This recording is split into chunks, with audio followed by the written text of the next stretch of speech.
Hello everyone, welcome back to the channel. Yes, today we are going to start the part 5 of the chapter land degradation and conservation. So we have shared our land with the past generation and will have to do so with the future generation too. हमने जो अपनी ज़मीन है उसको past यानी पुरानी generation के साथ शेयर करा है और हमें फ्यूचर जनरेशन के साथ भी शेयर करना है. 95% of our basic need for food, shelter and clothing are obtain from land. जो हमारी नेसेसरी चीज़ें, जो ज़रूरतें वो हमारी लैंड से पूरी हो रही हैं. Human activities have not only brought about degradation of land but all have also aggravated the pace of natural forces to cause damage to land.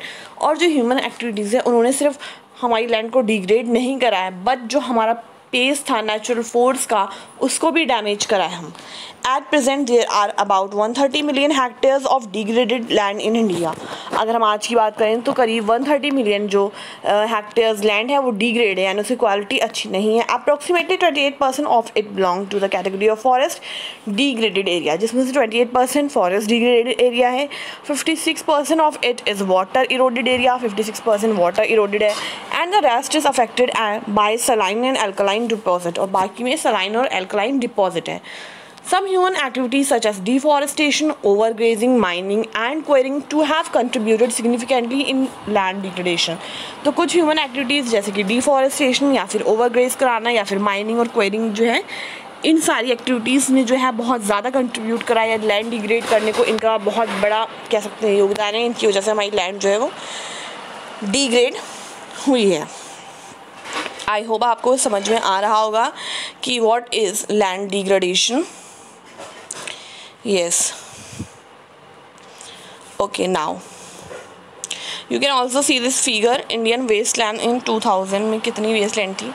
Mining sites are abundant after excavation work is complete. जो mining sites होती है उनको छोड़ दिया जाता है ऐसे ही जब वो चीज़ों को जो है excavate कर लिया जाता है वहाँ से. Work is complete, leaving deep scars and traces of overburdening. इससे क्या होता है, ज़मीन पे आपको अलग ही स्कार्स, गड्ढे, चीज़ें दिखेंगे कि कितना बर्डन उस ज़मीन ने सहा है. In states like Jharkhand, Chhattisgarh, Madhya Pradesh and Orissa, deforestation due to mining have cause severe land degradation. और ये कुछ स्टेट है जहाँ पे माइनिंग की वजह से लैंड डिग्रेड हुई है. In state like Gujarat, Rajasthan, Madhya Pradesh and Maharashtra, overgrazing is one main reason for land degradation. और इन सारे स्टेट में क्या रीज़न मेन है लैंड डिग्रेडेशन का? Overgrazing. And in the state of Punjab, Haryana, western Uttar Pradesh, over irrigation is responsible for land degradation. और इन सारे स्टेट में रीज़न क्या है लैंड डिग्रेडेशन का? Over irrigation due to water logging leading to increase in salinity. क्योंकि water log बहुत ज़्यादा जाता है. अगर इतना पानी को हम यूज़ करेंगे तो क्या होगा, लैंड तो वेस्ट होगी, ख़राब होगी. Alkalinity in the soil आ जाएगी. The mineral processing like grinding of limestone for cement industry and calcite and soapstone for ceramic industry generate huge quantity of dust in the atmosphere. और जब mineral process like grinding होती है, जब खोदा जाता है, काटा जाता है लाइमस्टोन को और सोपस्टोन को, तो उससे क्या होता है एटमॉस्फेयर में डस्ट आ जाती है बहुत ज़्यादा. It retire the process of infiltration of water into the soil after it settle down on the land.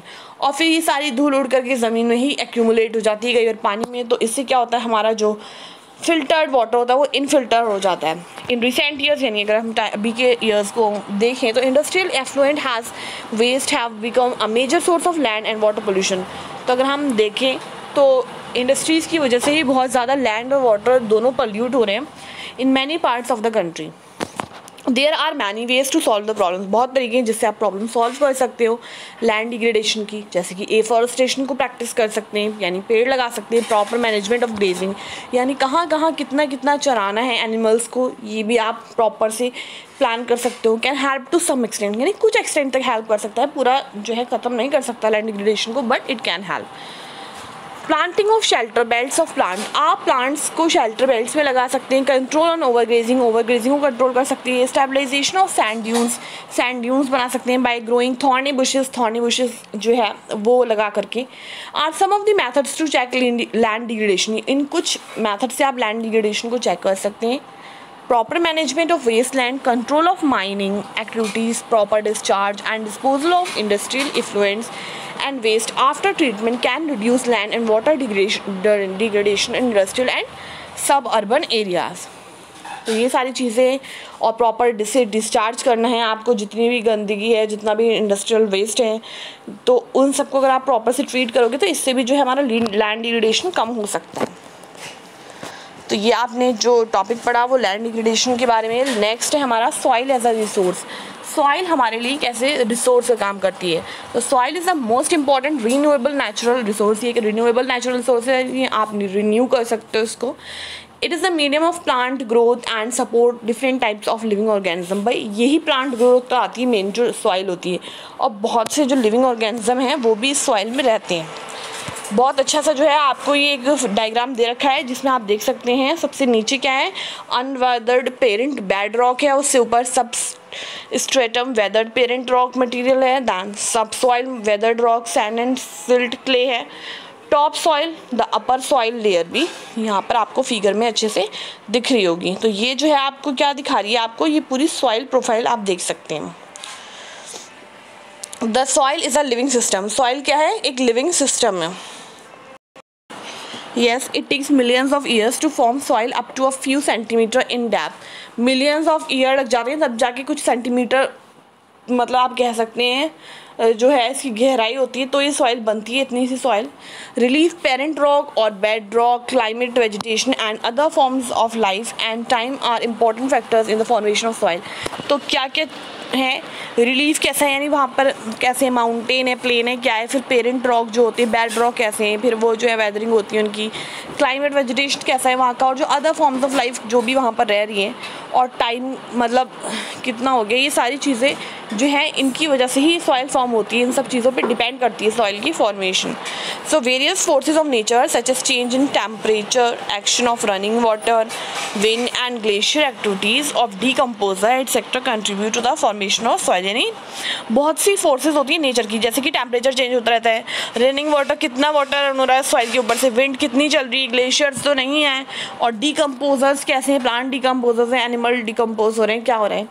तो ये सब चीज़ें भी कंट्रीब्यूट करती हैं सॉइल को फॉर्म करने में। Chemical and organic changes which take place in the soil are equally important. और केमिकल और ऑर्गेनिक चेंजेस जो भी होते हैं वो भी रिस्पॉन्सिबल हैं, वो सॉइल के अंदर ही होते हैं, एंड इक्वली इंपॉर्टेंट, वो भी इंपॉर्टेंट है। Soil also consist of organic humus and inorganic materials. यानी ऑर्गेनिक ह्यूमस भी होता है सॉइल के अंदर, और बहुत से इनऑर्गेनिक मटीरियल भी हो सकते हैं। What are inorganic material, you can see in the figure 1.6. Now on the basis of the factors responsible for soil formation, color, thickness, texture, age, chemical and physical properties, the soil of India can be classified in different types.